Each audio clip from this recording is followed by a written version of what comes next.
Vijayawada university మంచి భవిష్యత్తు కోసం తెలుగు విద్యార్థులు ఇష్టపడే యూనివర్సిటీ.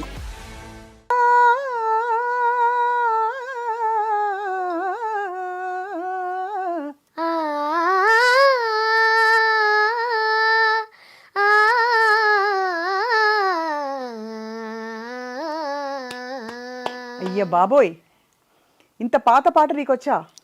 నేను ఇంకా ఇంట్రొడక్షన్ చెప్దామని మొదలు పెట్టబోతుంటే కుర్చీలో కూర్చుంటే కాళ్ళు కింద దాకా రావట్లేదు. ఇంత టఫ్ సాంగ్ అవసరమా నీకు వాగ్దేవి? ఇంత బాగా ఎలా పాడుతున్నావు అసలు నువ్వు? అంటే రోజు పాఠాలు నేర్చుకుంటూ ఉంటాను, వింటూ ఉంటాను రోజు. ఇంతకీ నువ్వెవరో అందరికీ తెలుసు, అయినా ఒకసారి ఇంట్రొడ్యూస్ చేస్తాను నేను. సో వాగ్దేవి ఇప్పుడే ఇందాక స్టూడియోకి వచ్చిందనమాట. స్టూడియో అంతా అసలు వాతావరణమే మారిపోయింది కంప్లీట్గా. ఎక్కడి నుంచో ఒక బుజ్జి, ఒక కోకిల ఏదో పాడుతున్న గొంతు అలా వినిపిస్తోంది. ఒక చిన్న పాప అని అర్థమైపోతుంది. వచ్చి చూస్తే వాగ్దేవి. అండ్ వాగ్దేవి ఆల్రెడీ జీ సరిగమప విన్నర్గా, చాలా కాంపిటీషన్స్లో, రియాలిటీ షోస్లో విన్నర్గా అందరి మనసుని గెలుచుకుని దోచుకుంది. కానీ సర్ప్రైజింగ్ థింగ్ ఏంటంటే ఇంత పాత పాట, మురిపించే పువ్వుల సినిమాలోని ఈ పాటని ఈ తరం కాదు యాక్చువల్లీ, ఇంకా ముందు తరం, ఇంకా పూర్తిగా తను యవ్వనంలో కూడా రాలేదు. వాగ్దేవికి ఇన్ని పాటలు వచ్చంటే ఖచ్చితంగా తల్లిదండ్రుల ఆశీస్సులు, గురువుల మెండైన చక్కటి సహకారం, శిక్షణ. సో వాగ్దేవితో మాట్లాడదాం వాళ్ళ about musical journey. So Vagdevi, బాగా చెప్పానా నీ గురించి? అక్క నమస్తే. అక్కనా? ఇది బిగ్గెస్ట్ జోక్. ఇది కట్ చేసి ఖచ్చితంగా రీల్గా నేను పెట్టుకుంటాను. అర్థమైంది కదా? నేను సరే, సూపర్, నువ్వు అద్భుతంగా పాడుతున్నావు. థ్యాంక్ యూ అక్క. మళ్ళీ అక్క అంది. Okay aunty. సో బుజ్జి తల్లి, నువ్వు మరి ఎప్పటి నుంచి సంగీతం నేర్చుకోవడం మొదలు పెట్టావు చెప్పు? నేను సిన్స్ 2 years నుంచి సంగీతం నేర్చుకోవడం మొదలు. నీకు 2 years అప్పటి నుంచా? ఓకే. అంటే నేను 2 years కాదు, 2 years అయింది స్టార్ట్ చేసి. అప్పుడే నీకు ఇన్ని ప్రైజులు కూడా వచ్చేసాయా? అంతకు ముందే ప్రైజులు వచ్చాయా? అంత ముందే ప్రైజులు వచ్చాయి. ఎంత అద్భుతం! అసలు ఎలా వచ్చింది అంత మంచి పాట నీకు? అంటే రోజు నేను ఎక్కడికి వెళ్ళినా, బయటకు వెళ్ళినా అలా ఏవో ఒకటి ప్లేలిస్ట్ పెట్టుకుని వింటూనే ఉంటాను నేను అన్ని పాటలు. అలా వింటూ ఈ కాంపిటీషన్స్కి వెళ్ళేటప్పుడు ఆ పాటలు నేర్చుకుంటూ అవన్నీ పాటలు వచ్చేసి ప్రోగ్రామ్స్లో పాడితే ఆ పాటలన్నీ అలవాటు అయిపోతాయి. ఎంత బాగా స్వచ్ఛంగా మాట్లాడుతున్నావు. ఇంట్లో అమ్మ వాళ్ళు ఎవరన్నా పాడతారా? ఎవరు పాడతారు ఇంట్లో? అమ్మ సింగర్ కమ్ హౌస్ వైఫ్. ఓహో, సింగర్ కమ్ హౌస్ వైఫ్, ఇది బాగుంది. తను కూడా నా ఏజ్లో ఉన్నప్పుడు ఆర్కెస్ట్రాలో పాడేవారమ్మ. సో డాడీ ఏమో మృదంగం ప్లేయర్, కీబోర్డ్ ప్లేయర్. అది విషయం. ఈ గూటి పక్షి అంటారు, ఈ గూటి కోకిల ఇలా తయారైందనమాట. ఇంకా మా అన్నయ్య పేరు సాయిదేవ్ వర్ష. తను కూడా Zee Sarigamapa little champs winner 2007. ప్రైజ్లన్నీ మీ ఇంటికేనా? ఇంకెవరికి ఇవ్వరా? నువ్వు ఇంత బుజ్జిగా ఉన్నావు కదా, ఇంత పెద్ద పెద్ద పాటలు పాడుతుంటే నీ పాటలు కొన్ని విన్నాను నేను. కోర్స్ అవి కాంపిటీషన్ కోసం పాడేవని అర్థమైంది, కానీ నీలీలో పాడేది దేవా చాలా టఫ్ సాంగ్ కూడా. ఇంత టఫ్ సాంగ్స్, అంత పలుకు రావాలంటే బాగా క్లాసికల్ బేస్ ఉండాలి. సో నువ్వు క్లాసికల్ నేర్చుకోవడానికి ముందు తర్వాత ఏమైనా డిఫరెన్స్ ఫీల్ అవుతున్నావా? డిఫరెన్స్ కొంచెం ఫీల్ అవుతున్నాను. నేర్చుకున్న తర్వాత అంటే అన్నీ విన్న తర్వాత అవగాహన రావడం. అబ్బో, అవగాహన అంత పెద్ద వర్డ్. అయ్యా బాబోయ్. So I can tell there is a bit difference. There is bit of difference. ఇంతకీ నీకు ఎన్నేళ్ళు? I'm 11 years old. 11 years. ఇంకా చూడడానికి అయితే ఇంకా బుజ్జిగా ఉన్నావు, కానీ 11 yearsకి ఇంత పాట రావడం అంటే ఖచ్చితంగా అది భగవంతుడి కటాక్షం. నీ ఫేవరెట్ సాంగ్ ఏంటి అన్నిట్లో? అదేం చెప్పలేను, అన్నీ నా ఫేవరెట్ సాంగ్సే. ఎందుకంటే నేను డిఫరెంట్ జానర్స్ వింటాను. అంటే మూడు ఎలా ఉంటే అలా వింటూనే ఉంటాను పాటలు. సో ఒకటని చెప్పలేం, ఫేవరెట్ సాంగ్స్ చాలా ఉంటాయి. సో ఫస్ట్ కాంపిటీషన్కి వెళ్ళినప్పుడు నీకు నర్వస్గా అనిపించలేదు అసలు? అంటే ఫస్ట్ టైం వెళ్ళేటప్పుడు చిన్న ఫీల్ వచ్చింది, కానీ అక్కడ నుంచి అలవాటు అయిపోయి ఇంకా. ఏం పాట? ఫస్ట్ పాట, వెరీ ఫస్ట్ పాట నువ్వు ఈ కాంపిటీషన్లో పాడిన పాట ఈ Telugu little champs, Zee Sarigamapa little champs లో ఫస్ట్ పాట కనిపించిన మా అమ్మకి, మనం సినిమాలోది. అంతేనా? అది నా ఫస్ట్ పర్ఫార్మెన్స్ స్టేజ్. ఒకసారి అమ్మ కోసం ఈ పాట పాడాలి. ఇంత చక్కని తల్లిని ఈ భూమికి తీసుకొచ్చిన అమ్మ అయితే అంత మంచి అమ్మ కదా. సో పాడ అమ్మ కోసం పాట. కనిపించి తడిపిన క్షణము కదా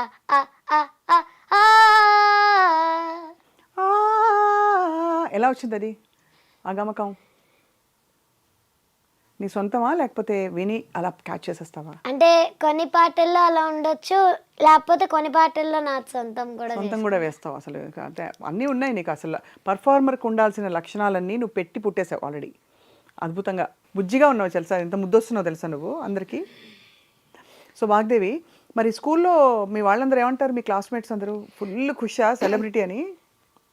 అందరూ సెలబ్రిటీ అని అనరు, కానీ దేవర్ ఆల్ లైక్ నేను వన్స్ ఇన్ వైల్ స్కూల్కి వెళ్తాను. ఓహో, ఇది బాగుంది. అందరికి అందరు ఎక్కువ పిల్లలు ట్యూషన్స్ నేను తీసుకుంటాం కాబట్టి ఖాళీగా ఉన్నప్పుడు స్కూల్కి వెళ్తా.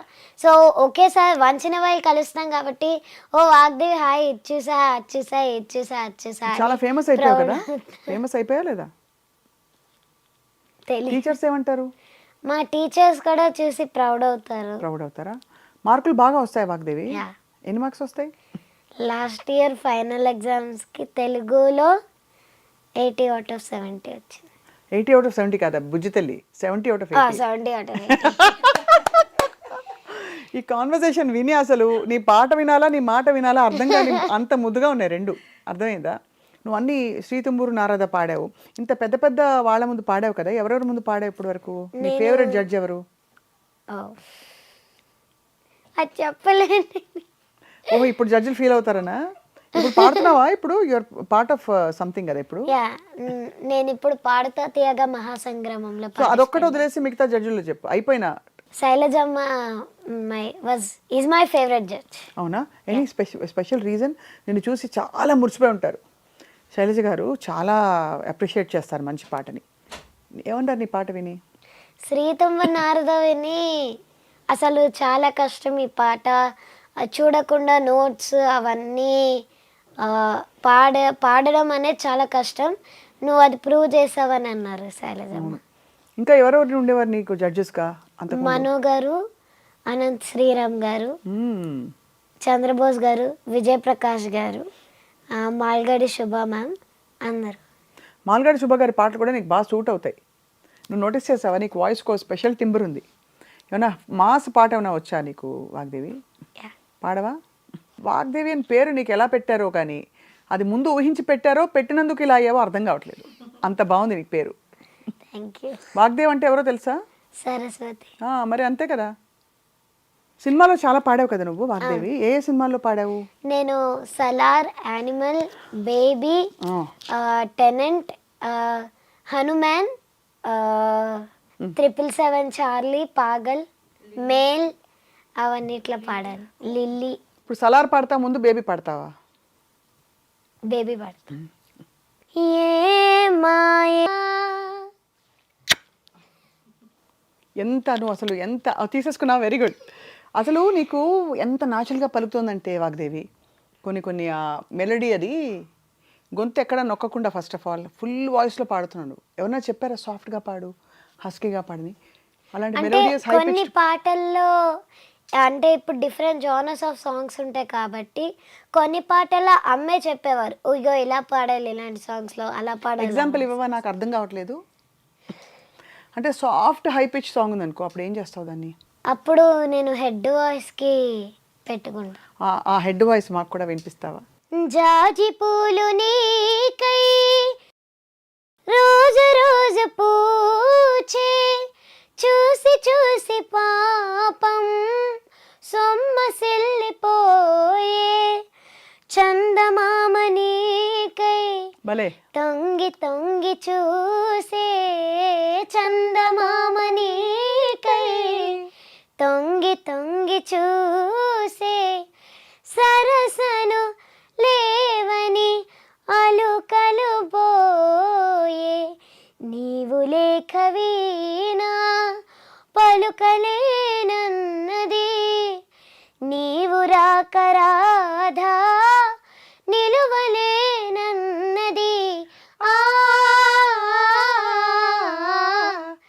నీవు లేక వీణా. Super super super. మరి అంత పాత పాట పాడావు, ఇప్పుడు సలార్లో పాడిన పాట ఏది నీది?